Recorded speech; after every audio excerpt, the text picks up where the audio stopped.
ദക്ഷന്റെ മകൾ സതി ശിവന്റെ പത്നിയായി. ദക്ഷൻ നടത്തിയ യാഗത്തിന് ക്ഷണിക്കാതെ അവൾ പോയി. തന്നോടുള്ള വിദ്വേഷം സതിയോട് തീർക്കുമെന്ന് ശിവൻ അറിയാമായിരുന്നു. പോകരുതെന്ന് വിലക്കുകയും ചെയ്തു. അപമാനിക്കപ്പെട്ടാൽ തിരിച്ചു വരില്ലെന്ന് പറഞ്ഞ് അവൾ പോയി. അപമാനിക്കപ്പെട്ട സതി ആത്മാഹൂതി ചെയ്തു. ആ ആഘാതം ദിഗന്ധങ്ങൾ പിടിച്ചുകുലുക്കുന്ന താണ്ഡവമായി. ശിവൻ രുദ്രതാണ്ഡവമാടി.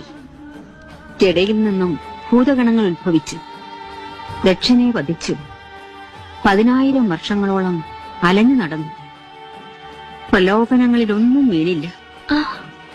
സതി പിന്നീട് പാർവതിയായി പുനർജനിച്ച് ശിവപത്നിയാവാൻ സഹിച്ച ത്യാഗം ഏതൊരു സ്ത്രീക്കും അഭിമാനം നൽകുന്നതാണ് മോളെ.